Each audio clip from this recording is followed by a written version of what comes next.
الحمد للہ وکفا والصلاة والسلام علی عبادہ الذین اصطفى اما بعد فاعوذ باللہ من الشیطان الرجیم بسم اللہ الرحمن الرحیم لا اکراہ فی الدین قد تبین الرشد من الغی فمن یکفر بالطاغوت ویؤمن باللہ فقد استمسک بالعروة الوثقى لا انفصام لها واللہ السمیع العلیم اللہ ولی الذین آمنوا یخرجهم من الظلمات الى النور والذین کفروا اولیاؤهم الطاغوت یخرجونهم من النور الى الظلمات اولئک اصحاب النار هم فیہا خالدون۔ صدق اللہ العظیم۔ رب اشرح لی صدری ویسر لی امری واحلل عقدۃ من لسانی یفقہوا قولی۔ اللہم صلی علی محمد وعلی آل محمد کما صلیت علی ابراہیم وعلی آل ابراہیم انک حمید مجید۔ اللہم بارک علی محمد وعلی آل محمد کما بارکت علی ابراہیم وعلی آل ابراہیم انک حمید مجید۔ اللہم ارحمنا بالقرآن العظیم واجعلہ لنا اماما ونورا وہدا ورحمہ۔ اللہم ذکرنا منہ ما نسینا وعلمنا منہ ما جہلنا وارزقنا تلاوتہ آناء اللیل وآناء النہار واجعلہ لنا حجۃ یا رب العالمین، آمین یا رب العالمین۔ عزیز طلبہ، السلام علیکم ورحمۃ اللہ وبرکاتہ۔ امید ہے آپ خیر و عافیت سے ہوں گے، آپ کے اہل و عیال بھی خیر و عافیت سے ہوں گے۔ الحمدللہ، اللہ تعالیٰ کا احسان ہے کہ اس نے ہمیں یہ توفیق دی ہوئی ہے کہ قرآن حکیم کے سلسلے کو ہم ایک ترتیب کے ساتھ جو ہے وہ سمجھنے کی کوشش کر رہے ہیں، اور اس میں سورۃ البقرہ ہمارے زیر مطالعہ ہے، اور جو لاسٹ کلاس ہوئی تھی ہماری اس میں ہم آیت نمبر 255 تک جو ہے وہ اپنے سبق کا مطالعہ مکمل کر چکے تھے، اور آیت الکرسی جو ہے وہ ہم نے پڑھی تھی، اور آیت الکرسی پر ہی ہم نے اپنے سبق کا اختتام جو ہے وہ کیا تھا۔ اب آیت الکرسی سے ہم آگے جو ہے وہ آغاز کر رہے ہیں اللہ تعالیٰ کا، اور پھر ایک بڑی ہی مشہور آیت جو ہے وہ آ رہی ہے، اور ایک ایسا فرمایا سہارا ایک ایسا آ رہا ہے جو اگر بندہ مومن اس کو چمٹ جائے تو وہ ایک ایسا سہارا ہے جو ٹوٹنے والا نہیں ہے۔ تو فرمایا لا اکراہ فی الدین، دین کے اندر کوئی زبردستی نہیں ہے۔ اس کا مفہوم کیا ہے؟ اس کا مفہوم یہ ہے کہ کسی شخص کو زبردستی جو ہے وہ مسلمان نہیں کیا جا سکتا۔ دین کی دعوت آپ دیں، آپ کسی کو بھی دعوت دے سکتے ہیں، دینی چاہیے بلکہ فرض ہے، تو لیکن آپ زبردستی کسی کو مسلمان نہیں کر سکتے، بائی فورس جو ہے وہ مسلمان کرنے سے اللہ تعالیٰ نے روک دیا ہے۔ تو لا اکراہ فی الدین، دین کے اندر کوئی زبردستی نہیں ہے۔ ہاں، جب مسلمان ہو جائے گا تو پھر جو ہے وہ اس کے اوپر جو مسلمانوں والے قانون ہیں وہ لاگو ہوں گے۔ اگر وہ کوئی ایسا کام کرے گا جس کی کوئی سزا جو ہے وہ اسلام میں مقرر ہے تو وہ سزا جو ہے وہ اسے ضرور ملے گی۔ کوئی چوری کرتا ہے تو اس کا ہاتھ جو ہے وہ کاٹا جائے گا، کوئی زنا کرتا ہے تو اس کو جو ہے وہ کوڑے مارے جائیں گے یا سنسار کیا جائے گا۔ تو یہ چیزیں جو سزائیں ہیں اسلام کے اندر وہ ملیں گی۔ اس آیت سے یہ استدلال لینا کہ دین کے اندر کوئی زبردستی نہیں، تو یہ قانون بھی شاید جو ہے وہ نہیں ہے،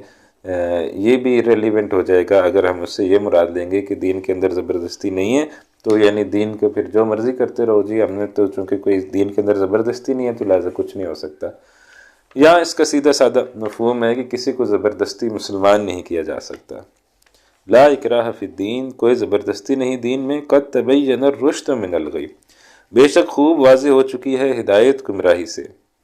جو ہدایت ہے وہ بھی اللہ سبحانہ و تعالیٰ نے واضح فرما دی ہے، جو گمراہی ہے وہ بھی اللہ سبحانہ و تعالیٰ نے واضح فرما دی ہے۔ تو اب جو بھی کوئی قرآن کو ہدایت کی نیت سے پڑھتا ہے تو یقینی طور پر اسے جو ہے وہ ہدایت ملتی ہے۔ فَمَن يَكْفُرْ بِالطَّاغُوتِ، تو جو کوئی انکار کرے گا طاغوت کا، وَيُؤْمِن بِاللَّهِ، اور ایمان رکھے گا اللہ تعالیٰ پر۔ اب یہاں پر دو باتیں جو آئیں، ایک ہے طاغوت کا انکار، یعنی جو طاغوت ہے وہ کیا ہے کہ غیر اللہ کی حاکمیت، اللہ کے علاوہ کسی کے احکامات کو ماننا، اللہ کے علاوہ کسی کے احکامات کے پیچھے چلنا، تو غیر اللہ کی حاکمیت، یہ جو غیر اللہ کی حاکمیت ہے یہ طاغوت ہے۔ تو جو بھی کوئی طاغوت کا انکار کرے گا، وَيُؤْمِن بِاللَّهِ، اور ایمان رکھے گا اللہ تعالیٰ پر، تو فَقَدْ اسْتَمْسَكَ بِالْعُرْوَةِ الْوُثْقَىٰ، تو اس نے پکڑ لیا ہے ایک نہایت ہی مضبوط سہارا۔ ایک اس نے نہایت ہی مضبوط رسی کو جو ہے وہ پکڑ لیا ہے، مضبوط سہارے کو جو ہے وہ پکڑ لیا ہے۔ تو یہاں بھی آپ سمجھیے کہ وہی انداز ہے کہ جیسے ہمارے کلمے کا ہے کہ لا الہ الا اللہ محمد الرسول، تو پہلے لا الہ ہے، پہلے نفی ہے، کوئی الہ نہیں ہے، پھر ہے الا اللہ، سوائے اللہ کے۔ تو یہ بھی وہی انداز ہے کہ جو کوئی پہلے طاغوت کا انکار کرے گا اور پھر اللہ تعالیٰ کے احکامات کو ماننے کے لیے جو ہے وہ اس دائرہ اسلام کے اندر داخل ہوگا، تو اس نے جو ہے وَيُؤْمِن بِاللَّهِ ایمان لائے گا اللہ پر، اس نے جو ہے یقیناً ایک مضبوط سہارا جو ہے وہ اس کو تھام لیا ہے۔ لن فسام لہا، اور یہ جو سہارا ہے یہ اب کبھی ٹوٹنے والا نہیں ہے، یہ ایسا مضبوط سہارا ہے کہ یہ کبھی ٹوٹنے والا نہیں ہے۔ یعنی ظاہر بات ہے جس کا تعلق اللہ سبحانہ وتعالیٰ سے قائم ہو گیا، جو اللہ تعالیٰ کا دوست بن گیا۔ آگے یہ آیات آئیں گی کہ اللہ جو ہے وہ ایمان والوں کا دوست ہے، تو جو اللہ سبحانہ وتعالیٰ کا دوست بن جائے، جس کا اللہ تعالیٰ سے تعلق ہو جائے، تو پھر اس کو ایک ایسا مضبوط سہارا میسر آ جاتا ہے کہ جو ٹوٹنے والا نہیں ہے۔ لن فسام لہا، کبھی نہیں یہ ٹوٹے گا، واللہ السمیع العلیم، اللہ سب کچھ سننے والا، سب کچھ جاننے والا ہے۔ اللہ ولی الذین آمنوا، اللہ ساتھی ہے ان کا جو ایمان لائے۔ تو اللہ دوست ہے، ولی اللہ بھی کہتے ہیں اللہ کے دوست کو، تو اللہ ولی الذین آمنوا، اللہ ایمان والوں کا دوست ہے۔ تو یہ جو ہمارے ذہن میں ایک تصور ہے کہ کوئی ولی اللہ کا کوئی خاص ولیہ ہوتا ہے اور ولی اللہ کسی خاص شکل و صورت میں ہمیں ملے گا، تو یعنی اللہ سبحانہ جو بھی ایمان والا ہے وہ اللہ سبحانہ وتعالیٰ کا دوست ہے، اور اگر وہ سچا ایمان والا ہے اور اگر وہ اللہ تعالیٰ سے دوستی کرنا چاہتا ہے تو پھر اللہ تعالیٰ بھی ایسے ایمان والوں کا دوست ہے۔ اللہ ولی الذین آمنوا، اللہ ساتھی ہے ان کا جو ایمان لائے۔ یخرجہم من الظلمات الی النور، وہ نکالتا ہے انہیں اندھیروں سے روشنی کی طرف۔ قرآن حکیم جب ہم پڑھتے ہیں تو ہمیں یہ محسوس ہوتا ہے کہ ظلمات جو ہے وہ جمع کے صیغے میں آتا ہے اور اکثر و بیشتر نور جو ہے وہ واحد کے صیغے میں آتا ہے۔ تو تاریکیاں بہت ہیں، کفر و شرک کی تاریکیاں، گمراہی کی تاریکیاں، ضلالت کی، ہر قسم کی تاریکیاں ہیں، کوئی بت پرستی کی ہے، کوئی ستارہ پرستی کی ہے، کوئی کسی قسم کی شرک کی ہے۔ تو مختلف اقسام کی جو ہے وہ گمراہیاں، ظلمات، تاریکیاں جو ہے وہ موجود ہیں۔ البتہ نور ہدایت، روشنی، وہ صرف اور صرف ایک ہے، وہ ہے قرآن حکیم اور اللہ سبحانہ وتعالیٰ کا سہارا۔ تو یخرجہم من الظلمات الی النور، وہ نکالتے ہیں انہیں اندھیروں سے روشنی کی طرف۔ تو یہ اللہ ایمان والوں کا دوست ہے۔ وہ تاریکیوں جب ان کو جب کوئی اپنا ہاتھ اللہ سبحانہ وتعالیٰ کے ہاتھ میں دے دیتا ہے،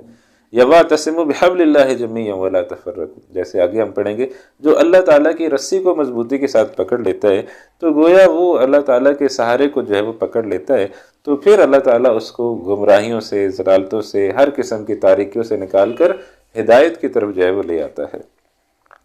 تو یخرجہم من الظلمات الی النور، وہ نکالتا ہے انہیں اندھیروں سے روشنی کی طرف۔ والذین کفروا، اور وہ لوگ کہ جو کافر ہیں، اولیاءہم الطاغوت، ان کے ساتھی ہیں طاغوت۔ جو کفر کرتے ہیں پھر ظاہر بات ہے کہ ان کے دوست بھی ویسے ہی ہوتے ہیں۔ تو اگر ایمان والوں کا دوست اللہ سبحانہ وتعالیٰ ہے تو جو کافر ہیں پھر ان کے دوست وہ شیطان، اور شیطان کے ساتھی انسان اور جنات، اور وہ پھر طاغوت جو بھی ان کی کوئی ٹیم ہے تو وہ پھر اس کے دوست بن جاتے ہیں۔ وہ کیا کرتے ہیں؟ یخرجونہم من النور الی الظلمات، وہ اس کو روشنی سے تاریکیوں کی طرف لے کے جاتے ہیں۔ ہر گزرتے دن کے ساتھ اس کی گمراہیوں میں اضافہ ہوتا چلا جاتا ہے، ہر گزرتے دن کے ساتھ اس کے گناہوں میں اضافہ ہوتا چلا جاتا ہے، اور ہر گزرتے دن کے ساتھ اس کی سرکشی، بغاوت، اللہ سے دوری میں اضافہ ہوتا چلا جاتا ہے۔ تو وہ جیسے جیسے روشنی سے دور ہوتا چلا جا رہا ہے، ایمان والا جیسے جیسے روشنی کے قریب ہوتا چلا جاتا ہے، ہدایت کے قریب ہوتا چلا جاتا ہے، تو روشنیوں کی طرف اس کا سفر ہے، اور یہ جو کافر ہیں ان کا تاریکیوں کی طرف سفر ہے۔ تو یخرجونہم من النور الی الظلمات، وہ نکالتے ہیں انہیں روشنی سے اندھیروں کی طرف۔ اولئک اصحاب النار، یہی لوگ ہیں جو جہنم والے ہیں، ان کو جہنم کے اندر ڈالا جائے گا۔ ہم فیہا خالدون، اس کے اندر وہ ہمیشہ ہمیش رہیں گے۔ خلود فی النار یعنی ہمیشہ ہمیش جو ہے وہ جہنم کے اندر رہنا، تو یہ ان لوگوں کا انجام ہوگا جو طاغوت کو جو ہے وہ اپنا دوست بنائیں گے۔ تو طاغوت سے جو ہے وہ دوستی جو ہے وہ نہیں رکھنی چاہیے۔ جو بھی کوئی طاغوت ہے، ہر زمانے کا ایک طاغوت ہوتا ہے۔ کبھی کسی زمانے میں وہ طاغوت جو ہے وہ ہو سکتا ہے کہ کوئی فرعون ہو، اس کا بڑا نمائندہ وہ فرعون ہو۔ کبھی کسی زمانے میں اس طاغوت کا بڑا نمائندہ ہو سکتا ہے نمرود ہو، جس کا تذکرہ ابھی آگے آئے گا۔ کبھی کسی زمانے میں اس کا نمائندہ جو ہے وہ بڑا ہو سکتا ہے کہ اور کوئی ہو۔ تو جو بھی کوئی ہو، جو بھی کوئی اللہ سبحانہ و تعالیٰ کے احکامات کے علاوہ احکامات دیتا ہے اور کہتا ہے کہ بھائی اللہ کی مرضی نہیں چلے گی، اللہ کی مرضی کے برخلاف میری مرضی چلے گی، یا اللہ کی مرضی کے برخلاف ہماری مرضی چلے گی، تو جو بھی کوئی ایسے کہتا ہے، جس کا بھی یہ دعویٰ ہے وہ طاغوت ہے، اس کا جو ہے وہ پھر انکار کرنا لازم ہے۔ تو جو کوئی یہ کام نہیں کرے گا، جو طاغوت کا انکار نہیں کرے گا، جو اپنے آپ کو اللہ سبحانہ و تعالیٰ کے آگے سرنڈر نہیں کرے گا، جو اللہ تعالیٰ کے حکموں کو نہیں مانے گا، تو اولئک اصحاب النار، یہ پھر آگ والے ہیں، ہم فیہا خالدون، اس کے اندر ہمیشہ ہمیشہ رہیں گے۔ اب ابراہیم علیہ السلام کا واقعہ جو ہے وہ آ رہا ہے کہ نمرود جو ہے ان کے ساتھ ان کی جو ہے وہ ایک مکالمہ ہوا تھا، تو اس کا تذکرہ جو ہے وہ آ رہا ہے۔ ابراہیم علیہ السلام جو ہے وہ عراق کا ایک شہر تھا ابھی بھی اگر آپ یوٹیوب پہ جائیں تو وہاں پہ لاسٹ سٹی آف دیکھیں تو وہاں آپ کو اس کے کوئی کھنڈرات جو ہیں وہ وہاں سے مل جائیں گے۔ تو سٹی کے اندر جو ہے یہ بغداد کے قریب ہی ہے، وہاں ابراہیم علیہ السلام جو ہے وہ پیدا ہوئے تھے۔ والد جو ہے وہ ان کے بت بنا کے بیچا کرتے تھے، تو یہ اس کی بھی مخالفت کرتے تھے۔ تو وہاں سے سلسلہ چلتے چلتے جو ہے یہ پھر یہ ہوا کہ یہ بادشاہ کے دربار تک بھی پہنچے، اور وہاں پر ان سے جو ہے وہ نمرود، اس زمانے کا جو بادشاہ تھا، اس سے جو ہے وہ مکالمہ ہوا۔ یہ نمرود جو ہے یہ لقب ہے، یعنی یہ کسی شخص کا نام نہیں ہے، بلکہ نمرود جو ہے نماردہ جو ہے یہ لقب ہے۔ جیسے فرعون جو ہے وہ لقب ہے، تو بہت سارے فرعون جو ہے وہ چینج ہوتے رہتے تھے، کبھی نام اس کا کچھ اور ہوتا تھا، لیکن وہ جو عہدہ تھا اس عہدے کا نام تھا فرعون۔ اسی طریقے سے عراق کے جو بادشاہ تھے، یہ مصر کے بادشاہ تھے جو اپنے آپ کو فرعون کہلاتے تھے، یہ عراق کے بادشاہ تھے جو اپنے آپ کو نماردہ نمرود کہلاتے تھے۔ تو بندے چینج ہوتے رہتے تھے، لیکن جو بھی چینج ہوتا ہے تو وہ کہتے ہیں نیا نمرود اب یہ ہے، پرانا نمرود یہ ہے۔ تو اس طرح نماردہ کی بھی ایک تاریخ ہے۔ تو یہاں پر ایک نمرود سے ابراہیم علیہ السلام کا تذکرہ آ رہا ہے کہ کس طرح اس کے ساتھ جو ہے ابراہیم علیہ السلام کا معاملہ ہوا۔ الم تر الی الذی حاج ابراہیم فی ربہ، کیا تم نے نہیں دیکھا اسے جس نے جھگڑا کیا ابراہیم علیہ السلام سے ان کے رب کے بارے میں، کہ اس کا تو یہ دعویٰ تھا کہ وہ رب ہے، جبکہ ابراہیم علیہ السلام کہتے تھے کہ نہیں، اللہ تعالیٰ رب ہے۔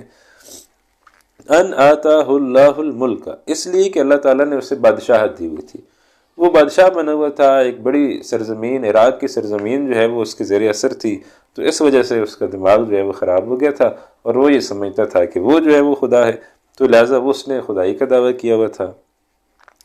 اذ قال ابراہیم ربی الذی یحیی و یمیت، جب فرمایا ابراہیم علیہ السلام نے میرا رب تو وہ ہے جو زندہ کرتا ہے اور مارتا ہے، یعنی ابراہیم علیہ السلام نے دلیل دی کہ بھئی میرا رب کون ہے، تو انہوں نے پہلی دلیل یہ دی کہ میرا رب تو وہ ہے جو زندہ کرتا ہے اور مارتا ہے۔ قال انا احیی و امیت، تو اس نے جواب دیا یہ تو میں بھی یہ کام کر سکتا ہوں، میں بھی زندگی جو ہے وہ دیتا ہوں اور میں بھی جو ہے وہ مارتا ہوں۔ اور روایات میں آتا ہے کہ یہ کہہ کر اس نے جیل سے 2 اشخاص کو بلایا اور ان کے ایک کے بارے میں یہ فیصلہ کر دیا کہ اس کو جو ہے وہ آزاد کر دو، ایک کے بارے میں یہ فیصلہ کر دیا کہ اس کو قتل کر دو۔ تو کہا کہ دیکھو جو کام تمہارا رب کرتا ہے وہ کام تو میں بھی کر سکتا ہوں۔ قال ابراہیم، اب پھر ابراہیم علیہ السلام نے آپ سمجھے کہ ایک ایسا جواب دیا کہ جس سے اس کی گویا بولتی جو ہے وہ بند ہو گئی، اس کی زبان بندی ہو گئی، اس کو جو ہے وہ ایک خاموش کرا دیا اس دلیل نے۔ قال ابراہیم علیہ السلام نے کہا فإن اللہ یأتی بالشمس من المشرق، میرا اللہ تو وہ ہے جو سورج کو نکال کے لاتا ہے مشرق سے، فأت بہا من المغرب، تو تم اسے لے کر آؤ مغرب سے۔ تو جب ابراہیم علیہ السلام نے یہ دلیل دی کہ اللہ سبحانہ وتعالیٰ صرف یہاں ہی زندگی موت پر قادر نہیں ہے، بلکہ یہ جو زمین و آسمان کا پورا سسٹم جو ہے وہ چل رہا ہے، تو وہ بھی اللہ تعالیٰ کے احکامات کتابیں ہے، اور میرا اللہ تو وہ ہے جو سورج کو مشرق سے نکالتا ہے اور مغرب کی طرف اسے غروب کرتا ہے، تو تم ایسا کرو کہ سورج کو مغرب سے نکال لو۔ فبہت الذی کفر، تو کافر جو ہے وہ مبہوت ہو کے رہ گیا، یعنی اس کے پاس اب اس آرگومنٹ کا کوئی جواب نہیں تھا۔ اس کا یہ دعویٰ جو ہے وہ کیسے پھر ثابت ہو سکتا تھا کہ وہ خدا ہے، کہ اگر وہ سورج کو مغرب سے نہیں نکال پا رہا، تو لہٰذا وہ مبہوت ہو کے رہ گیا، اس کو سمجھ نہیں آئی کہ اب اس آرگومنٹ کا کیا جواب ہے۔ ایک دعویٰ تو میرا ہے خدائی کا، لیکن یہ کام تو بہرحال میں نہیں کر سکتا، میں تو زمین پر ہی کوئی اس قسم کے کام کر سکتا۔ لا یہدی القوم الظالمین، اللہ تعالیٰ ہدایت نہیں دیتا ظالموں کو۔ تو یہ ایک مکالمہ آیا ابراہیم علیہ السلام کو ان کے ساتھ کہ کس طرح جو ہے وہ معاملہ ان کا درپیش ہوا، اور اس کے بعد جو ہے وہ پھر بھی بہرحال نمرود ایمان نہیں لایا، اسی حالت میں اس کی جو ہے وہ ہلاکت ہوئی۔ اب ایک اور مثال جو ہے وہ آ رہی ہے، یہ حضرت عزیر علیہ السلام کی ہے کہ یہ چلے ہم پہلے واقعہ پڑھ لیتے ہیں، تو پھر ہم انشاءاللہ ان آیات کو پڑھیں گے تو پھر ہمیں سمجھ آئے گی کہ کیا بات ہو رہی ہے۔ کہ یہ فلسطین کے علاقوں میں بنی اسرائیل کی بڑی حکومت جو ہے وہ قائم ہوئی تھی، جس میں حضرت داؤد علیہ السلام جو ہے وہ حکمران تھے، حضرت سلیمان علیہ السلام حکمران تھے۔ تو ایک بہت بڑی سلطنت انہوں نے تقریباً 1000 قبل مسیح میں جو ہے وہ قائم کر لی تھی۔ تو اس کے اوپر پھر جب زوال آنا شروع ہوا تو زوال آتے آتے آتے آتے 586 قبل مسیح میں بخت نصر جو ہے وہ حملہ آور ہوا۔ عراق کا بادشاہ تھا بخت نصر، اس نے جو ہے وہ حملہ کیا اور کئی لاکھ یہودیوں کو جو ہے وہ یروشلم کے اندر قتل کر دیا، اور کئی لاکھ کو قیدی بنا کے اپنے ساتھ لے گیا۔ اب جب یہ قیدی بن کے وہاں چلے گئے تو پیچھے سے حضرت عزیر علیہ السلام جو ہے وہ یروشلم کے پاس سے گزرے۔ جب یروشلم کے پاس سے گزرے،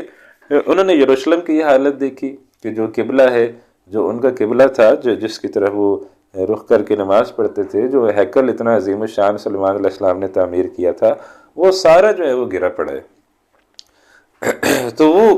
حیران ہوئے کہ اب اس شہر کو اللہ تعالیٰ دوبارہ جو ہے وہ کیسے زندہ کرے گا، یعنی یہ شہر ویران ہو گئے، اب اس ویران شہر کو اللہ سبحانہ و تعالیٰ کیسے جو ہے وہ زندہ کرے گا۔ تو لہٰذا جب وہاں سے گزرے تو وہاں سستانے کے لیے لیٹے، تو وہاں جب سو گئے تو اللہ تعالیٰ نے ان کو 100 سال کے لیے جو ہے وہ سلا دیا۔ اب یہ 100 سال جو ہے وہ سوئے رہے۔ اب ان 100 سالوں کے اندر کیا ہوا کہ عراق کے ایران کے ایک بادشاہ تھے، کیا خسرو یا ذوالقرنین جن کا نام آتا ہے، جن سے یہودی جو ہے وہ محبت بھی کرتے ہیں، انہوں نے جو ہے ذوالقرنین نے جو ہے وہ عراق کے اوپر حملہ کر دیا۔ اب یہودی جو ہے وہ وہاں عراق کے اندر قیدی بنے ہوئے تھے، تو لہٰذا یہودیوں نے کیا کیا کہ انہوں نے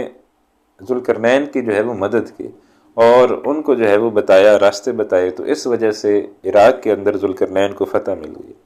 اب جب ذوالقرنین کو فتح ملی تو انہوں نے جو ہے ان کو اجازت دے دی کہ تم جاؤ، واپس اپنے شہر میں چلے جاؤ اور اپنا یروشلم شہر جو ہے وہ دوبارہ آباد کر لو۔ اب یہ دوبارہ واپس آئے اور یروشلم شہر کو دوبارہ جو ہے وہ آباد کیا، اور یہ سارا وہ ٹائم پیریڈ ہے جس کے دوران حضرت عزیر علیہ السلام جو ہے وہ سوئے ہوئے تھے، یعنی 100 سال سوئے رہے۔ تو اس 100 سال کے اندر یہ ہوا کہ جو شہر ویران تھا، وہ شہر کے لوگ جہاں قیدی بنائے ہوئے تھے عراق میں، وہاں سے وہ واپس آ گئے یروشلم کے اندر، اور دوبارہ جو ہے وہ انہوں نے شہر کو آباد کر لیا۔ اب جیسے یہ سو کے اٹھے ہیں تو ان کو تو یہ محسوس ہوا کہ دن کا کچھ حصہ سویا ہوں، لیکن جیسے یہ سو کر اٹھے ہیں تو انہوں نے دیکھا کہ عظیم الشان شہر جو ہے وہ آباد ہو چکا ہے۔ تو لہٰذا یہ پھر انہوں نے نہ صرف اس شہر کے پھر لوگوں کی قیادت کی، بلکہ ان کو دوبارہ جو ہے وہ ایک عروج سے نوازا۔ اور یہی وجہ ہے کہ عزیر علیہ السلام کے بارے میں قرآن حکیم میں ایک جگہ یہ بھی آیا ہے کہ قالت الیہود عزیر ابن اللہ، کہ یہودی یہ کہتے ہیں عزیر جو ہے وہ اللہ کے بیٹے ہیں۔ تو یعنی ان کا یہ جو ہے وہ مقام تھا اور بڑا عظیم مقام اللہ تعالیٰ نے ان کو دیا تھا، تو لیکن بہرحال وہ اللہ کے بیٹے نہیں تھے۔ جیسے جو عیسائیوں نے ایک جھوٹ گھڑ لیا کہ عیسیٰ علیہ السلام اللہ کے بیٹے، ایسے یہودیوں میں سے بھی ایک گروہ نے یہ جھوٹ جو ہے وہ گھڑ لیا کہ عزیر علیہ السلام کو وہ اللہ تعالیٰ کے بیٹے کہتے تھے۔ تو لہٰذا یہاں پر اب ان کا واقعہ جو ہے وہ آ رہا ہے، تو یہ سارا پس منظر انشاءاللہ ہمارے ذہن میں رہے گا، تو جب یہ آیات پڑھیں گے تو یہ ہمیں بات سمجھ آئے گی۔ تو اب ہم ان آیات کا مطالعہ کرتے ہیں۔ فرمایا اللہ تعالیٰ نے او کالذی مر علی قریۃ، یا اس شخص کی طرح جو گزرا ایک بستی پر، یعنی عزیر علیہ السلام جب وہاں سے گزرے، وہی خاویۃ علی عروشہا، اور وہ گری ہوئی تھی اپنی چھتوں پر، یعنی بالکل جو ہے وہ بستی تباہ و برباد ہو چکی تھی، ویران ہو چکی تھی، اور کوئی ذی نفس اس کے اندر باقی نہیں تھا، تو وہ گری ہوئی تھی اپنی چھتوں پر۔ قال انا یحیی ہذہ اللہ بعد موتہ، انہوں نے کہا کیسے زندہ کرے گا اللہ تعالیٰ اس کو اس کی موت کے بعد، یعنی یہ بستی جس کے اندر ایک اندازے کے مطابق غالباً 12 لاکھ لوگ جو ہے وہ رہتے تھے، اور ان میں سے 6 لاکھ کو اس نے قتل کر دیا تھا اور 6 لاکھ کو قیدی بنا کے لے گیا تھا۔ تو 586 قبل مسیح میں 12 لاکھ کی آبادی والا شہر ایک بہت بڑا شہر تصور کیا جاتا تھا۔ آج بھی 12 لاکھ کی آبادی والا شہر بڑا ہی ہوگا، لیکن اس زمانے میں تو وہ شہر بہت بڑا شہر تصور کیا جاتا تھا۔ تو وہ 12 لاکھ کی آبادی والا شہر بالکل ذی نفس سے محروم ہو جانا، تو انہوں نے کہا کہ کیسے اللہ تعالیٰ اس کو جو ہے وہ زندہ کرے گا، اس شہر کو۔ فَأَمَاتَهُ اللَّهُ مِئَةَ عَامٍ، تو موت دے دی اسے اللہ نے 100 برس تک، یعنی 100 برس تک جو ہے وہ وہاں پر پھر سوئے رہے، یا موت واقع ہو گئی یا سوئے رہے۔ ثم بعث، پھر انہیں زندہ کیا، یعنی وہ سو گئے تھے یا موت طاری ہو گئی تھی، تو یہاں تو الفاظ موت دے دی، فَأَمَاتَهُ اللَّهُ مِئَةَ عَامٍ، اللہ نے موت دے دی انہیں 100 برس تک، ثم بعثه، پھر زندہ کیا انہیں، قال کم لبثت، تو ان سے پوچھا آپ کتنا جو ہے وہ سوئے ہیں، کتنی دیر آپ یہاں پر سوئے رہے ہیں؟ قال لبثت یوما او بعد یوم، تو کہنے لگے میں دن یا دن کا کچھ حصہ جو ہے وہ یہاں پر سویا ہوں، یعنی یہی محسوس ہوا کہ ابھی ایک دن ہی ہوا ہوگا سوئے ہوئے، یا دن کا کچھ حصہ، چند گھنٹے، 6 گھنٹے 8 گھنٹے جو ہے وہ مجھے گزرے ہیں اور اتنی دیر میں سویا ہوں۔ لیکن وہ 100 سال سونے کی وجہ سے ان کو شاید یہ بھی لگ رہا تھا کہ شاید میں کوئی زیادہ سو گیا ہوں، تو شاید ایک دن ہو گیا ہوگا، بہرحال اس سے زیادہ نہیں۔ تو قال لبثت یوما او بعد یوم، کہنے لگے میں یہاں رہا ایک دن یا دن کا کچھ حصہ، اس سے زیادہ نہیں۔ قال بل لبثت 100 عام، کہنے لگے نہیں بلکہ تم جو ہے وہ یہاں رہے 100 برس تک۔ فانظر الی طعامک، تو ذرا اپنے کھانے کی طرف دیکھو، وشرابک، اور اپنے مشروب کو دیکھو جو پینے کی جگہ ہے، لم یتسنہ، یہ ایسے ہے کہ جس کو اس کو کبھی کسی نے چھوا نہیں ہے، یعنی بالکل فریش کھانے کی جو چیز انہوں نے اپنے ساتھ کوئی کھانے پینے کی جو سفر کے دوران چیز ساتھ رکھی ہوگی وہ بالکل فریش جو ہے وہ موجود تھی، اور جو پینے کی کوئی چیز تھی پانی، وہ بھی 100 سال کے اندر باسی نہیں ہوا، وہ بھی بالکل فریش حالت میں ان کے ساتھ موجود تھا۔ تو فانظر الی طعامک و شرابک لم یتسنہ، دیکھو اپنے کھانے اور مشروب کو، یہ ابھی تک باسی نہیں ہوئے۔ وانظر الی حمارک، اور دیکھو اپنے گدھے کو، یہ جو گدھا تھا اس کے اوپر 100 سال جو ہے وہ بیت چکے تھے، اور جیسے یہ کچھ عرصے بعد مر گیا ہوگا، مرنے کے بعد پھر وہاں پڑا رہا، پھر اس کی ہڈیاں بھی بوسیدہ ہو گئیں اور کھال بھی اتر گئی، اور وہ اس گدھے کے اوپر 100 سال بیت گئے تھے۔ تو وانظر الی حمارک، دیکھو اپنے گدھے کو، گدھا جو ہے اس کی حالت کیا سے کیا ہوگی، البتہ کھانا اور پانی جو ہے وہ بالکل صحیح حالت میں تمہارے پاس موجود ہے۔ وَلِنَجْعَلَكَ آیَةً لِلنَّاسِ، اور تاکہ ہم بنا دیں تمہیں نشانی لوگوں کے لیے، یعنی ایک بہت بڑی نشانی کہ حضرت عزیر علیہ السلام جو ہے وہ 100 سال جو ہے وہ سوئے رہے، اللہ تعالیٰ نے پھر ان کو جو ہے وہ زندہ کر دیا۔ وانظر الی العظام، اور دیکھو گدھے کی ہڈیوں کی طرف، کیف ننشزھا، کیسے ہم اٹھا رہے ہیں انہیں، یعنی گدھے کو دوبارہ جو ہے وہ ان کے سامنے جو ہے وہ زندہ کر کے کھڑا کر دیا۔ کیف ننشزھا، کیسے ہم اٹھا رہے ہیں انہیں، ثم نکسوھا لحما، پھر ہم چڑھا رہے ہیں ان پر گوشت۔ فلما تبین لہ، پھر جب خوب واضح ہو گیا اس کے لیے، قال اعلم ان اللہ علی کل شیء قدیر، کہنے لگے پکار اٹھے میں جانتا ہوں اللہ ہر چیز پر پوری طرح قدرت رکھنے والا ہے۔ وہ جو انہوں نے سوال کیا تھا کہ کیف یحیی اللہ ھذا بعد موتھا، قال ان یحیی ھذہ اللہ بعد موتھا، کہ کیسے اللہ تعالیٰ اس بستی کو جو ہے وہ دوبارہ جو ہے وہ زندہ کرے گا۔ تو گویا ایک تو ان کو بستی کے زندہ ہونے کا بھی دکھا دیا گیا کہ بستی بھی زندہ ہو گئی تھی، اور پھر گدھے کا بھی ایک مشاہدہ کرا دیا گیا کہ مرا ہوا گدھا جس کی ہڈیاں جو ہیں وہ وہاں پر موجود تھیں، وہ بھی جو ہے وہ کھڑا ہو گیا ان کے سامنے بالکل صحیح حالت میں زندہ سلامت۔ تو وہ یہ پکار اٹھے کہ اللہ تعالیٰ ہر چیز پر قدرت رکھتا ہے، تو جس طرح یہ معاملہ ہو گیا اسی طریقے سے اللہ تعالیٰ بستی کو بھی زندہ کر سکتے ہیں۔ تو وہ پھر انہوں نے جو ہے وہ لیڈرشپ کی، قیادت کی بنی اسرائیلیوں کی، اور پھر جو ہے وہ ان کو عروج سے نوازا دوبارہ۔ اب پھر جو ہے وہ حضرت ابراہیم علیہ السلام کے لیے، ابراہیم علیہ السلام کا ایک واقعہ آ رہا ہے جس کے اندر ان کے بھی اطمینان قلب کے لیے ایک جو ہے وہ ان کو چیز دکھائی گئی، ایک معجزہ جو ہے وہ ان کے لیے بھی دکھایا گیا۔ وَإِذْ قَالَ ابراہیم، اور عرض کی ابراہیم علیہ السلام نے، رب ارنی، اے رب مجھے دکھا، کیف تحیی الموتیٰ، کیسے تو مردوں کو زندہ کرے گا، یعنی مردے جو ہے وہ کس انداز میں زندہ ہوں گے، آیا ایسے جیسے پہلے تھے بالکل ویسے ہی زندہ ہوں گے، یا کوئی اور کیفیت میں کسی اور حالت میں زندہ ہوں گے، کوئی اور شکل و صورت میں زندہ ہوں گے، کیسے زندہ ہوں گے؟ مجھے رب ارنی کیف تحیی الموتیٰ، اے رب دکھا مجھے تو کیسے زندہ کرے گا مردوں کو۔ قال اولم تؤمن، تو کہا کیا تم ایمان نہیں رکھتے، کہ چونکہ ابراہیم علیہ السلام کا ابھی کچھ طرح کا مشاہدہ نہیں ہوتا اور محسوس ہوتا ہے کہ غالباً یہ ابراہیم علیہ السلام کے اوائلی عمری کا ممکن ہے کوئی واقعہ ہو، تو کہا کہ کیا تم ایمان نہیں رکھتے کہ اللہ تعالیٰ مردوں کو زندہ کرے گا؟ قال اولم تؤمن، کیا تم ایمان نہیں رکھتے؟ قال بلا، کہتے ہیں نہیں یا اللہ ایمان تو رکھتا ہوں، ولیکن لیطمئن قلبی، لیکن میں چاہتا ہوں میرا دل جو ہے وہ بھی مطمئن ہو جائے۔ تو دل کا اطمینان جو ہے وہ حاصل نہیں ہو رہا، کیسے اللہ تعالیٰ زندہ کر دے گا؟ وہ دل کے اندر جو ہے وہ ایک معاملہ ہے، تو میں چاہتا ہوں کہ دل بھی جو ہے وہ میرا مطمئن ہو جائے۔ اللہ تعالیٰ نے ارشاد فرمایا ٹھیک ہے، قال فخذ اربعۃ من الطیر، فرمایا اللہ تعالیٰ نے تو پکڑ لو کوئی 4 پرندوں میں سے، یعنی 4 پرندوں کو جو ہے وہ لے لو، فسرہن الیک، پھر مانوس کر لو انہیں اپنے ساتھ، یعنی جو پرندے ہیں ان کو اپنے ساتھ اس طرح مانوس کر لو کہ جیسے تم انہیں بلاؤ تو وہ پھر اڑتے ہوئے تمہارے پاس آ جائیں۔ ثم اجعل علی کل جبل منہن جزء، پھر رکھ دو ہر پہاڑ پر ان کا ایک حصہ، یعنی ان کو سب کو ذبح کرو، ان کو جو ہے وہ کاٹ دو، پھر ان کو مکس کر دو، مکس کر کے ان کو پہاڑوں کے مختلف حصوں پر جو ہے وہ رکھ دو۔ ثم ادعہن، پھر ان کو بلاؤ، یعنی ایک ایک پرندے کو ویسے ہی بلاؤ جیسے تم جو ہے وہ پہلے جو ہے وہ بلاتے تھے، یأتینک سعیا، تمہارے پاس وہ اسی طرح آئیں گے دوڑتے ہوئے جس طرح وہ پہلے آتے تھے۔ تو یعنی پرندے جن کو تم نے ذبح کر دیا ہوگا، جن کو تم نے بوٹیاں بوٹیاں کر کے مکس کر دیا ہوگا، تو وہ دوبارہ پرندہ اپنی اصلی شکل میں آ جائے گا، اور جیسا پہلے تھا اس کو ذبح کرنے سے پہلے بالکل اسی حالت میں دوبارہ آ جائے گا اور تمہارے پاس زندہ ہو کے دوبارہ آ جائے گا۔ تو ابراہیم علیہ السلام نے یہ کیا تو وہ پھر یہ معاملہ ہو گیا، تو وہ زندہ ہو کے آ گئے۔ وَعْلَمْ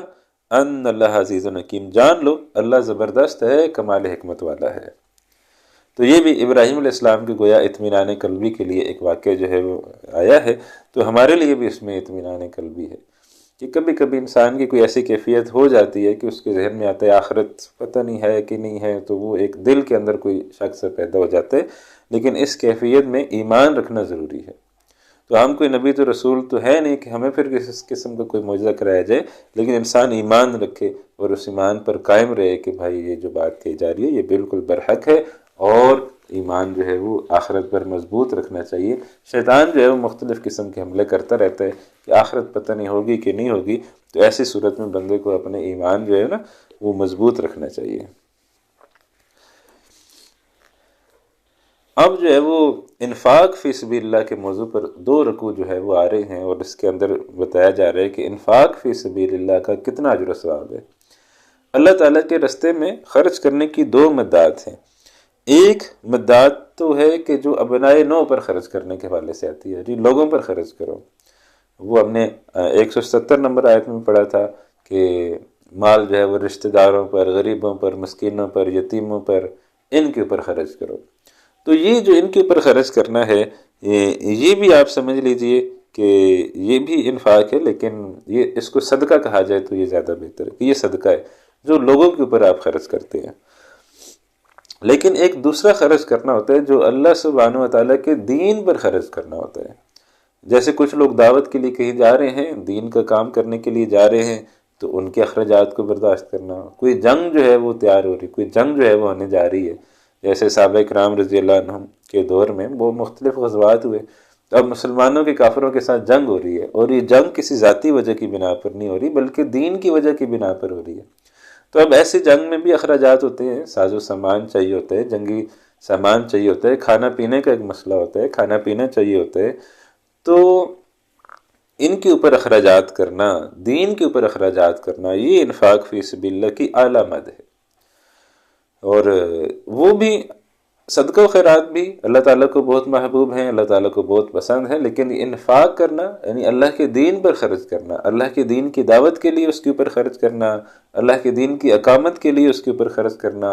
کوئی جہاد فی سبیل اللہ ہے، کوئی جنگ ہو رہی ہے کہیں، کوئی اس طرح کی چیز ہے، تو وہاں اللہ کے دین کے اوپر خرچ کرنا، تو یہ اللہ تعالیٰ کو زیادہ محبوب ہے، اس کا زیادہ اجر و ثواب جو ہے وہ ملتا ہے۔ اور جنرلی انفاق کا جو لفظ ہے وہ اسی کے لیے استعمال ہوتا ہے کہ جب آپ اللہ کے دین پر جو ہے وہ خرچ کریں۔ تو ہم جتنا بھی خرچ کرتے ہیں، اگر ہم کوئی صدقہ خیرات بھی کرتے ہیں تو ہم دیکھتے ہیں کہ وہ لوگوں پر ہی خرچ کرتے ہیں، کہ لوگوں کے اوپر ہی خرچ جو ہے وہ ہو رہا ہوتا ہے، یعنی اسی کو ہم شاید سمجھ لیتے ہیں کہ یہ میرا ہے، لیکن ایک دوسری چیز کہ اللہ کے دین کے اوپر کیسے خرچ کیا جائے، تو یہ بھی ایک سوچنے والی بات ہے کہ اللہ کے دین کے اوپر جو ہے وہ کہاں خرچ جو ہے وہ کیا جا سکتا ہے۔ تو اب یہاں انفاق کی بات آ رہی ہے، انفاق سے مراد اللہ کے دین کے اوپر خرچ کرنا۔ تو مثل الذین ينفقون اموالهم فی سبیل اللہ، مثال ان کی جو خرچ کرتے ہیں اپنا مال اللہ کی راہ میں یعنی انفاق کرتے ہیں، کمثل حبۃ انبتت سبع سنابل، ایک دانے کی سی ہے جس نے اگائیں 7 بالیاں۔ ایک دانہ جو آپ نے کھیت میں بویا، اس دانے سے 7 بالیاں جو ہے وہ نکلی ہیں، اور پھر اس کے اوپر وہ سٹے ہوں گے۔ گندم کا دانہ تھا تو ایک دانے سے 7 جو ہے وہ بالیاں جو ہے وہ نکلی ہیں، اور اس کے اوپر پھر 7 سٹے بنیں گے۔ فی کل سنبلۃ مئۃ حبہ، ہر بالی میں 100 دانے ہیں، یعنی ایک دانے سے آپ نے 700 دانے جو ہے وہ حاصل کر لیے۔ تو اللہ سبحانہ و تعالیٰ انفاق کا اتنا اجر و ثواب دیتے ہیں کہ اگر آپ اللہ سبحانہ و تعالیٰ کے راستے میں 1 روپیہ جو ہے وہ خرچ کریں گے تو اس کے بدلے اللہ تعالیٰ آپ کو 700 گنا جو ہے وہ بڑھا کر دے گا۔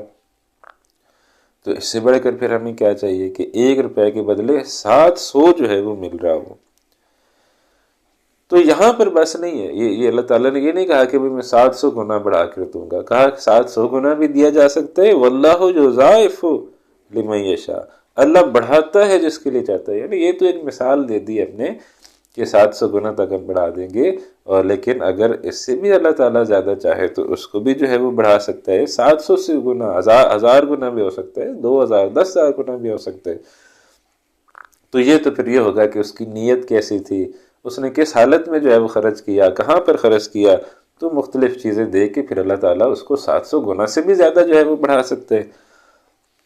تو لہذا ہمیں بھی ایسی مت تلاش کرنی چاہیے کہ کہاں پر ہم اللہ کے دین کے اوپر جو ہے وہ خرچ کر سکتے ہیں۔ اللہ کے دین کے اوپر خرچ کرنے کی بھی ہمیں فکر کرنی چاہیے، تو وہ بھی ہمیں کوئی مت تلاش کرنی چاہیے کہ کوئی ایسی مت ہو جہاں ہم اللہ کے دین کے اوپر خرچ کریں۔ واللہ یضاعف لمن یشاء، اللہ بڑھاتا ہے جس کے لیے چاہتا ہے، واللہ واسع علیم، اللہ بڑی وسعت والا، سب کچھ جاننے والا ہے۔ اللہ سبحانہ و تعالیٰ بڑے علم والے، سب کچھ جاننے والے ہیں۔ الذین ينفقون اموالهم فی سبیل اللہ، جو لوگ خرچ کرتے ہیں اپنا مال اللہ کی راہ میں، ثم لا يتبعون ما انفقوا منا ولا اذى، پھر پیچھا نہیں کرتے اس کا جو خرچ کیا احسان جتلانے کے لیے نہ دکھ دینے کے لیے۔ یعنی ایک تو یہ خرچ ہوتا ہے کہ آپ دے کہ بس بھول جائیں کہ بس اللہ کو دے دیے، اب اللہ سبحانہ و تعالیٰ سے اجر و ثواب لے لیں گے۔ ایک یہ ہے کہ تانے بھی ساتھ مارتا رہے انسان کہ میں نے خرچ کیا ہے، میں نے خرچ کیا ہے، میں نے خرچ کیا ہے، تو یہ پھر اس کے لیے نقصان دہ ہے۔ تو لہم اجرہم عند ربہم، جو کوئی صدقے کا خیر انفاق کا خرچ کیا احسان جتلانے کے لیے اس کا پیچھا نہیں کرتے اور کسی کو دکھ بھی نہیں دیتے۔ اور یہ کسی شخص کی بھی بات ہو سکتی ہے کہ آپ نے کسی شخص کے اوپر جو ہے وہ انفاق کیا، صدقہ کیا، خیرات کی،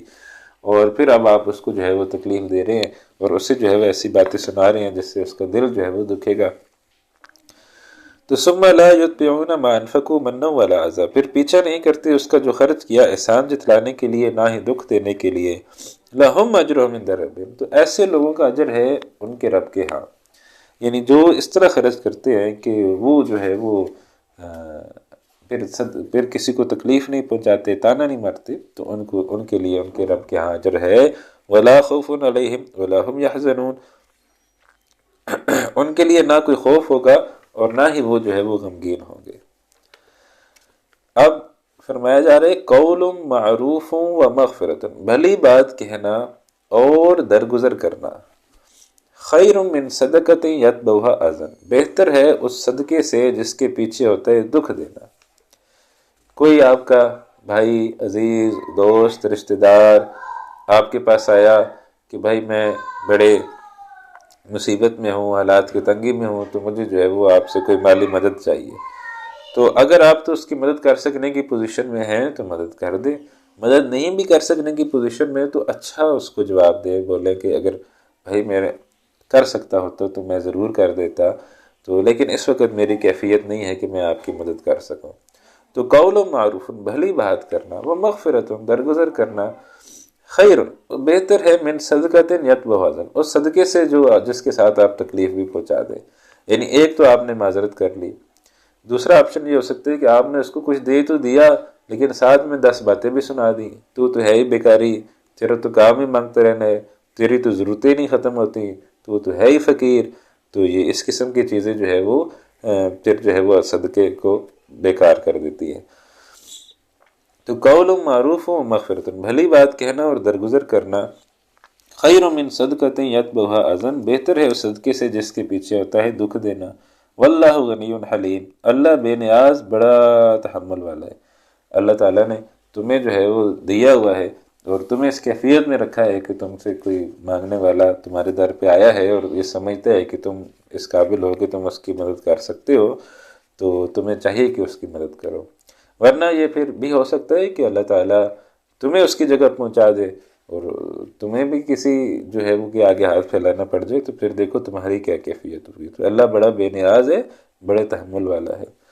یا ایھا الذین آمنوا، اے وہ لوگو جو ایمان لائے ہو، لا تبطلوا صدقاتکم بالمن والاذی، نہ ضائع کرو اپنے صدقات احسان جتا کر اور دکھ پہنچا کر۔ یعنی یہ صدقہ بھی کر دیا، ساتھ میں 10 باتیں بھی سنا دیں، تو یہاں آپ دیکھ لیں صدقے کا بھی لفظ آ گیا۔ تو لا تبطلوا صدقاتکم، تم اپنے صدقات کو جو لوگوں پر خرچ کرتے ہو وہ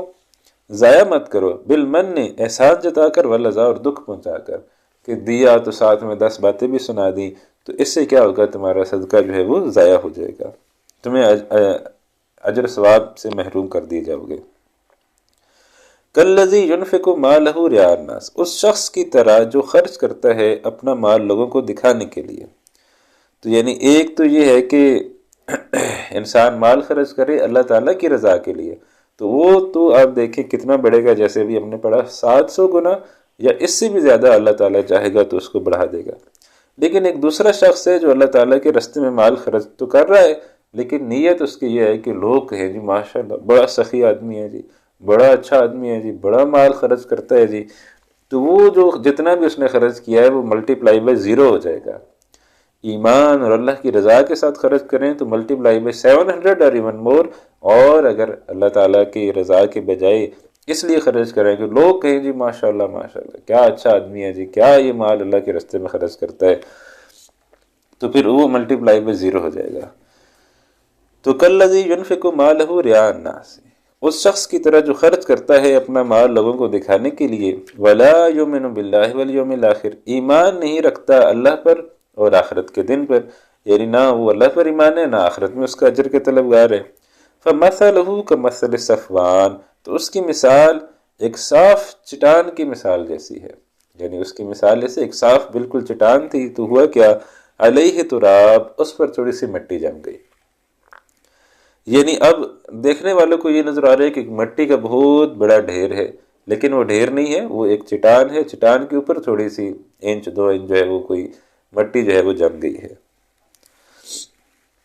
فَأَصَابَهُ وَابِلٌ، پھر برسے اس پر زوردار بارش، فَتَرَكَهُ سَلْدًا، پھر چھوڑ دے اسے سخت چٹان کی صورت میں۔ یعنی اس شخص نے یہ سمجھ لیا ہوا تھا کہ نیکیوں کو اتنا بڑا ڈھیر ہے، اتنی بڑی نیکیاں ہیں کہ میں نے تو اتنا اللہ کے راستے میں مال خرچ کیا ہوا ہے، میں نے تو اتنا بڑا اسپتال بنا دیا تھا، اور میں نے تو اتنا بڑا سسٹم کھڑا کر دیا تھا کہ لوگوں کی میں خدمت کر رہا تھا، لیکن نیت یہ تھی کہ لوگ یہ کہیں گے جی بڑا اچھا آدمی ہے، بڑا اچھا آدمی ہے، بڑا اچھا آدمی ہے، تو ٹھیک ہے پھر لوگ کہہ دیں گے۔ مزے کی بات یہ ہے کہ لوگ پھر بھی نہیں کہتے، کہ یعنی آپ اگر لوگوں کی رضا چاہیں گے نا تو وہ بھی نہیں ملنی ہوتی، تو لوگ پھر بھی نہیں کہتے، وہ پھر بھی کہتے ہیں کہ یار یہ صحیح کر کے خرچ نہیں کیا، تو وہ نیکی بھی ضائع چلی گئی کہ آپ نے اللہ کی رضا کے لیے خرچ نہیں کیا۔ اور لوگ تو باتیں کرتے ہیں، لوگ جو ہے ان کو راضی کرنا ناممکن ہے، اللہ کو راضی کرنا آسان ہے، تو اللہ کی رضا کے لیے جو ہے وہ خرچ کرے۔ اب اس شخص نے وہ ڈھیر لگا لیا نیکیوں کا اور سمجھا کہ میرے پاس تو بڑی نیکیاں ہیں، بڑی نیکیاں ہیں، بڑی نیکیاں ہیں، لیکن جیسے قیامت کا دن آئے گا وہ ذرا سی کوئی نیکیاں دیکھی جائیں گی تو نیچے تو سارا پتھر ہوگا، نیکی تو ہے ہی نہیں، نیکی تو کوئی ہے ہی نہیں، کیونکہ اس کا کوئی اجر و ثواب تھا ہی نہیں، کیونکہ اس کی نیت جو ہے وہ ٹھیک نہیں تھی۔ تو لہٰذا اللہ کے راستے میں مال خرچ کرتے ہوئے یہ بھی نیت جو ہے وہ بھی اس کو بالکل صحیح رکھنا چاہیے۔ لا یقدرون علی شیء مما کسبوا، وہ اختیار نہیں رکھتے کسی چیز پر ان میں سے جو انہوں نے کمایا۔ واللہ لا یہدی القوم الکافرین، اللہ ہدایت نہیں دیتا ناشکری کرنے والوں کو، جو ناشکری کر رہے ہیں ان کو اللہ تعالیٰ جو ہے وہ ہدایت نہیں دیتا۔ اب اس کے بعد جو ہے وہ مثال آ رہی ہے کہ جو لوگ نیک نیتی سے انفاق کرتے ہیں، جو لوگ نیک نیتی سے اللہ کے راستے میں مال خرچ کرتے ہیں، ان کی کیا مثال ہوتی ہے، ان کی کیا کیفیت ہوتی ہے۔ فرمایا وَمَثَلُ الَّذِينَ يُنْفِقُونَ أَمْوَالَهُمُ ابْتِغَاءَ مَرْضَاتِ اللَّهِ، اور مثال ان کی جو کہ خرچ کرتے ہیں اپنے مال اللہ کی رضا حاصل کرنے کے لیے، وَتَثْبِيتًا مِّنْ أَنفُسِهِمْ، اور ثابت قدم رکھنے کے لیے اپنے آپ کو دین پر۔ تو یہ بھی ایک معاملہ سمجھ آیا کہ دین پر اگر ثابت قدم رہنا ہے تو اللہ تعالیٰ کے راستے میں مال جو ہے وہ خرچ کرتے رہنا ضروری ہے۔ تو جو کوئی مال اس لیے خرچ کرتے ہیں کہ وہ اللہ تعالیٰ کی رضا حاصل کریں اور دین پر جو ہے وہ ثابت قدمی کے ساتھ جمے رہیں، کمثل جنت بربوۃ، اس باغ کی مثال جیسی ہے جو ایک بلند زمین پر ہو۔ ایک بلند زمین ہے، اوپر کا ایریا ہے، اور وہاں پر جو ہے وہ ایک باغ ہے۔ اصابہا وابل، برسے اس پر زوردار بارش، فآتت اکلہا ضعفین، تو وہ باغ اپنا دوہرا پھل لائے گا، کیونکہ اونچی سطح پر ہے تو لہٰذا وہ پانی سے زیادہ نفع اٹھائے گا اور اپنا جو ہے وہ دوہرا پھل جو ہے وہ لے کے آئے گا، زیادہ جو ہے اس پھل سے، اس باغ سے جو ہے وہ چیزیں نکلیں گی۔ فَإِن لَّمْ يُصِبْهَا وَابِلٌ فَطَلٌ، پھر اگر نہ برسے اس پر زوردار بارش تو ہلکی سی پھوار بھی کافی ہے،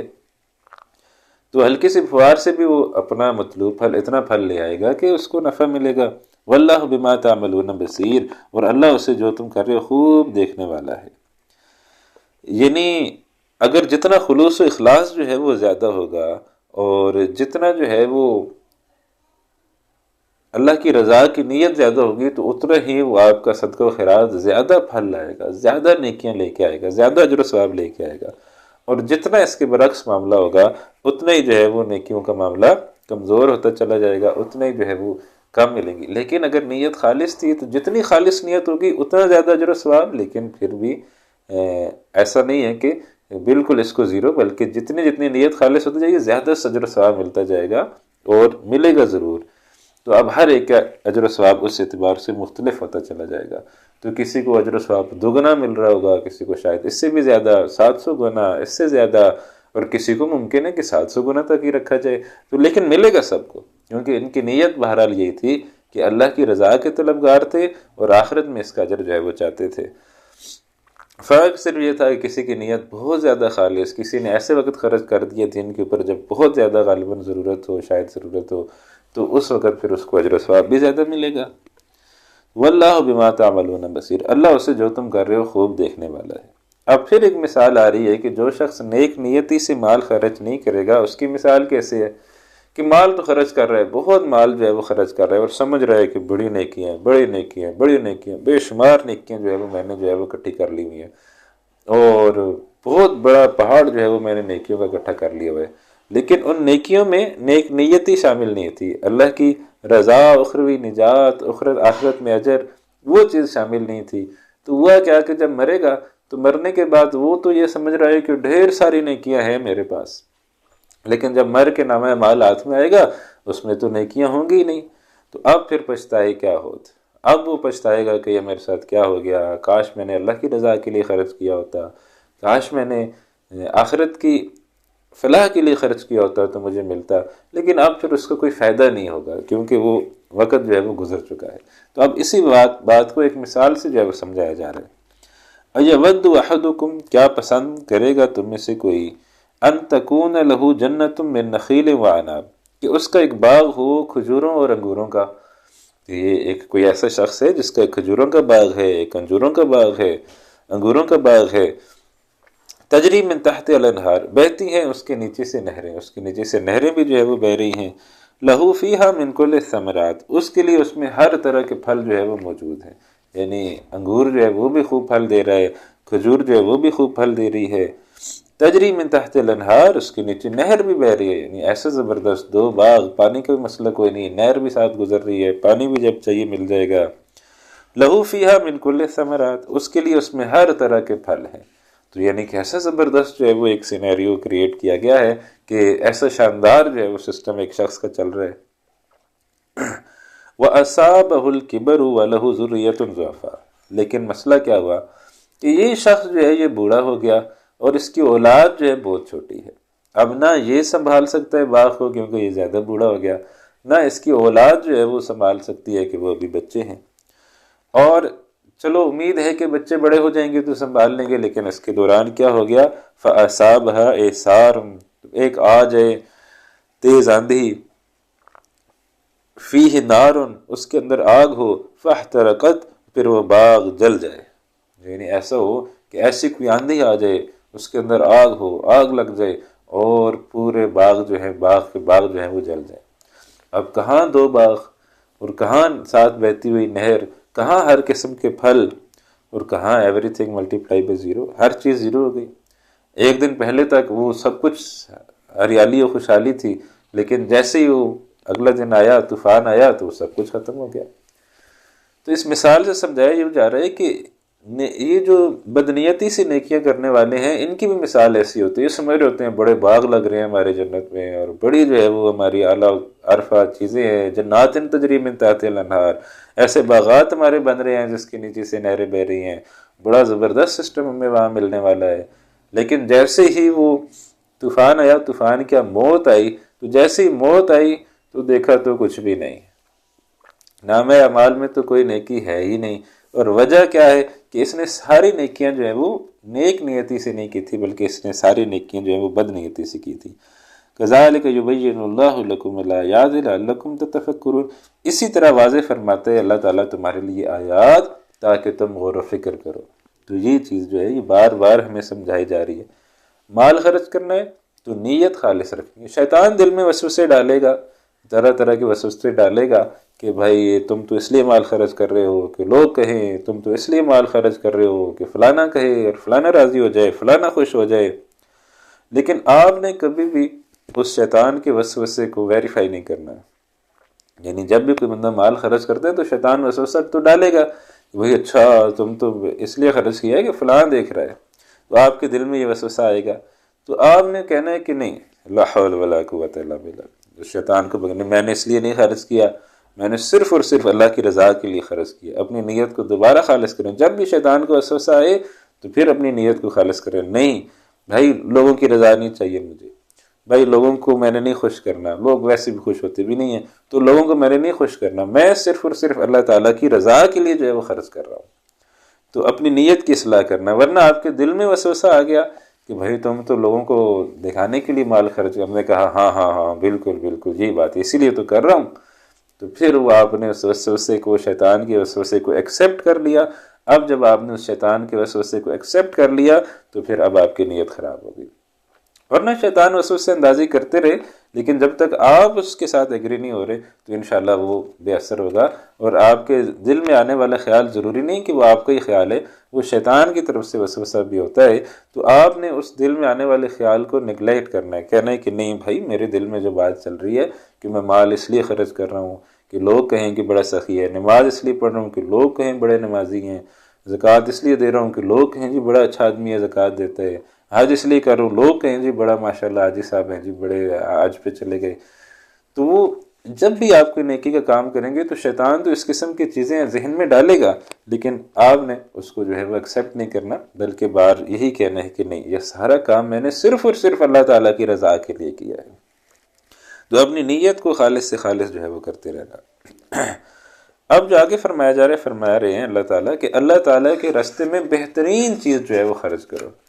جب تم نے خرچ کرنی ہے اللہ تعالیٰ کے راستے میں تو جو تمہاری بہترین چیز ہے اس کو جو ہے وہ خرچ کرو، بدترین چیز خرچ نہ کرو۔ ہمارے یہاں ہوتا کیا ہے، کپڑے جو ہے وہ پہن کے بوسیدہ ہو گئے، اب اس کو ویسے ہی پھینک رہے تھے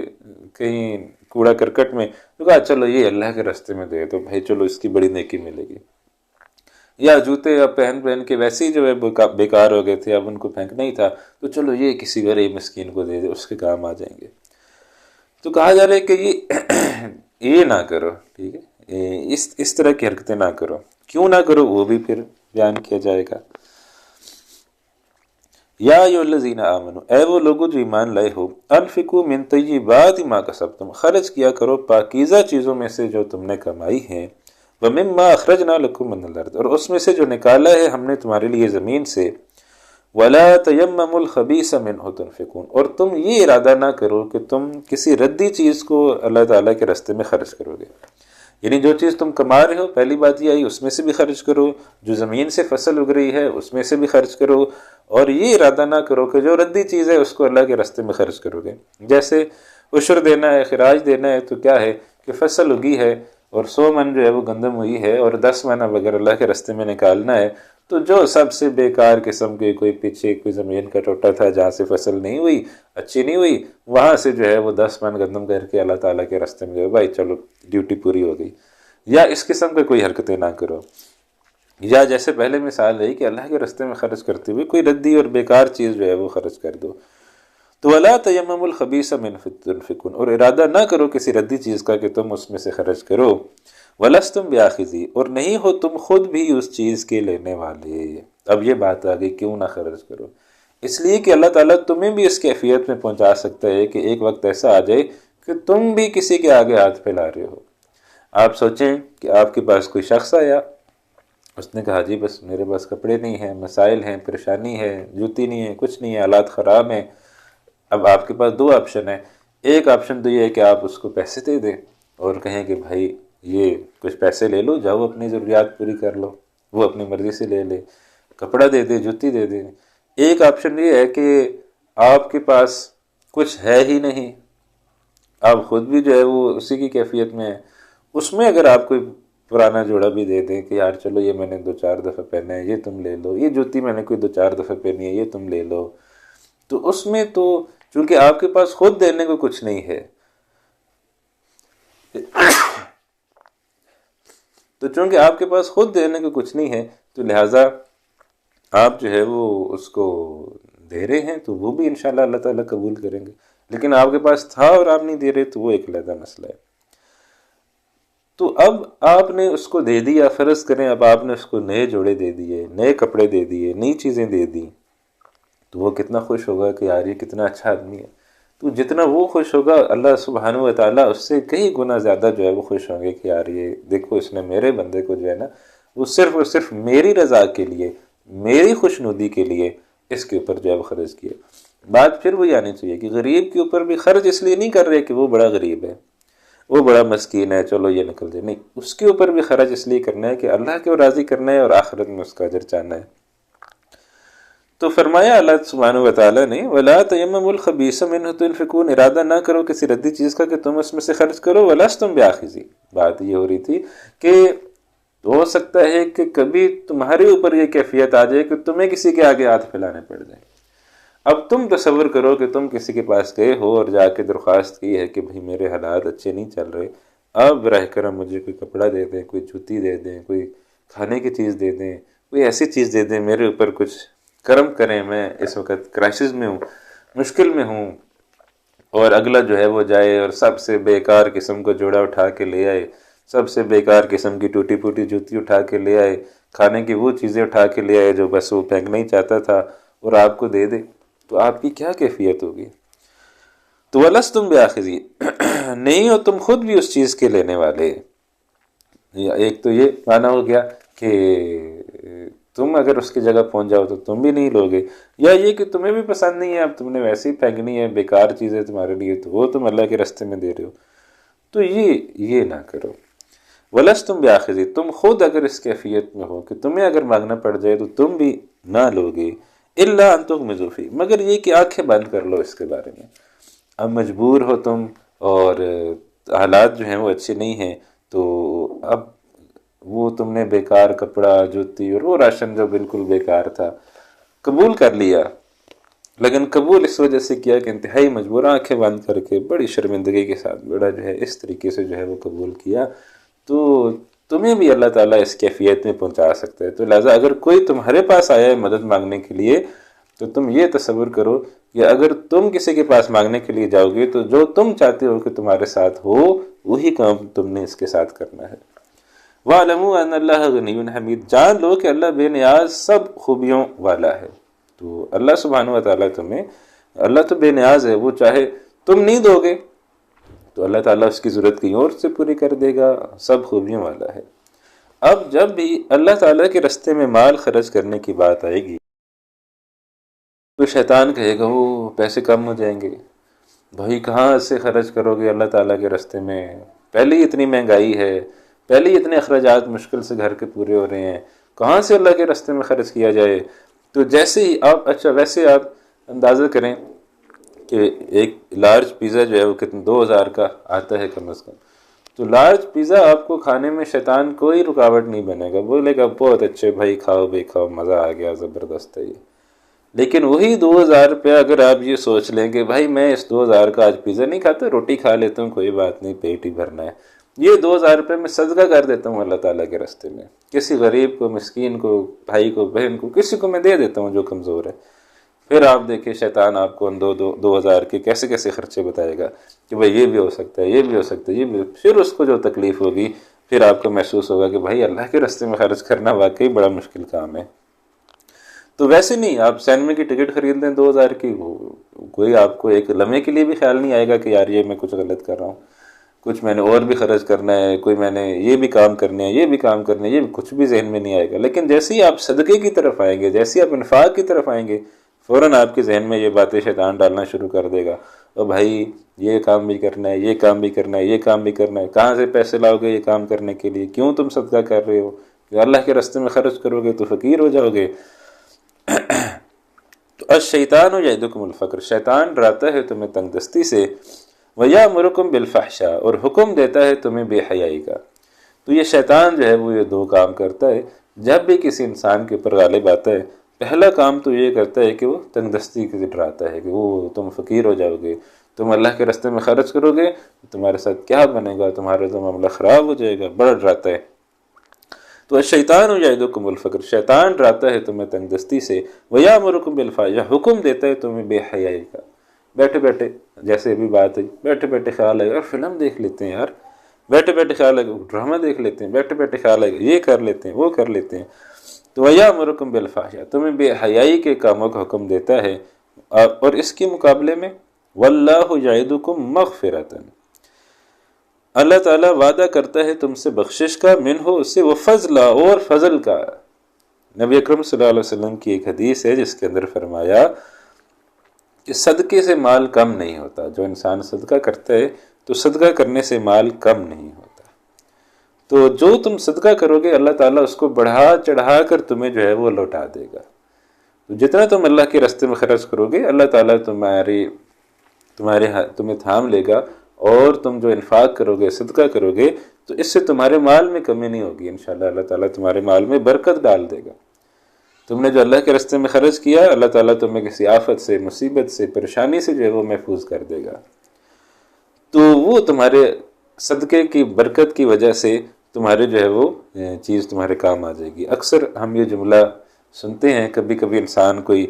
حادثہ ہوتے ہوتے بچ جاتا ہے تو انسان کی زبان سے یہ الفاظ نکلتے ہیں کہ کبھی کوئی شاید دیا ہوا کوئی کام آ گیا ہے، کوئی کبھی شاید اللہ کے راستے میں کوئی چیز دی تھی تو وہ دی ہوئی چیز جو ہے وہ کام آ گئی کہ ہم اس آفت سے، مصیبت سے، پریشانی سے محفوظ رہے۔ تو یہ بات صحیح ہے کہ وہ چیز اکثر کام آ جاتی ہے۔ جتنا آپ اللہ تعالیٰ کے ساتھ انفاق کریں گے، جتنا آپ اللہ تعالیٰ کے راستے میں تجارت کریں گے، جتنا آپ اللہ کے راستے میں مال خرچ کریں گے، اتنے ہی اللہ سبحانہ و تعالیٰ کی طرف سے رحمتوں کا نزول ہوگا، اتنی ہی عنایتوں کا نزول ہوگا، اتنے ہی آپ کو مصیبتوں، پریشانیوں، تکلیفوں سے جو ہے وہ محفوظ رکھا جائے گا۔ تو آپ کو جو ہے وہ تنگ دست نہیں ہو سکیں گے۔ تو واللہ یعدکم مغفرہ، تم اللہ کے راستے میں خرچ کرو، اللہ تم سے یہ وعدہ کر رہے ہے کہ تمہیں معاف کر دے گا، تمہیں جنت میں داخل کر دے گا۔ وفضلا، اور فضل کا، یعنی تمہیں غریب بھی نہیں ہونے دے گا، مسکین بھی نہیں ہونے دے گا۔ اب ایک طرف اللہ سبحانہ و تعالیٰ کا وعدہ ہے کہ تم مال خرچ کرو، ہم تمہیں معاف بھی کر دیں گے، بڑھا چڑھا کر لوٹائیں گے بھی۔ ایک طرف شیطان کا وعدہ ہے کہ وہ کہتا ہے کہ تم بھوکے ہو جاؤ گے، تم مال خرچ کرتے ہوگے تو خود فقیر ہو جاؤ گے، تو یہ ہوگا تو یہ ہوگا۔ تو لہٰذا اب تم خود جو ہے وہ دیکھ لو کہ تم نے اللہ کے وعدے پر ایمان لانا ہے یا تم نے شیطان کے وعدے کو جو ہے وہ ماننا ہے۔ تو واللہ یعدکم مغفرۃ منہ وفضلا، اللہ وعدہ کرتا ہے تم سے بخشش کا اپنی طرف سے اور فضل کا۔ واللہ واسع علیم، اللہ بڑی وسعت والا، سب کچھ جاننے والا ہے۔ تو یہاں تک جو ہماری آیات ہیں 268 نمبر آیت تک جو ہے وہ مکمل ہوئے، اور اب میں اپنی طبیعت کچھ ٹھیک نہیں محسوس کر رہا، ورنہ اس رکوع کو پورا کر لیتے۔ تو انشاءاللہ بس آج یہاں تک ہی رک رہے ہیں، اور انشاءاللہ اگلے کلاس میں پھر ہم جو ہے وہ یہاں سے آگے چلیں گے اللہ تعالیٰ سب کی بیماریوں کو دور فرمائے، اللہ تعالیٰ ہمارا یہ قرآن پڑھنا پڑھانا اپنی بارگاہ میں قبول فرمائے، اور اللہ تعالیٰ ہمیں بھی اپنی نیت کو خالص کرتے ہوئے یہی نیت کے ساتھ قرآن پڑھنے کی اللہ توفیق دے کہ ہم صرف اور صرف اللہ تعالیٰ کی رضا کے طلبگار ہیں، اللہ تعالیٰ کی رضا جو ہے وہ چاہتے ہیں۔ تو اس نیت کے ساتھ ہم قرآن پڑھیں تو انشاءاللہ تعالیٰ اللہ تعالیٰ دنیا میں بھی ہمیں جو ہے وہ محفوظ رکھے گا، اور آخرت میں بھی انشاءاللہ تعالیٰ اللہ تعالیٰ ہمیں جنت میں داخل فرمائے گا۔ اسی دعا کے ساتھ آج کی کلاس ختم کرتے ہیں کہ اللہ تعالیٰ ہم سب کا خاتمہ بالخیر فرمائے، ہم سب کو جہنم کی آگ سے بچا کر جنت میں داخل فرما دے، آمین یا رب العالمین۔ انشاءاللہ اگلی کلاس میں پھر اس سے آگے چلیں گے، تب تک کے لیے السلام علیکم ورحمۃ اللہ وبرکاتہ۔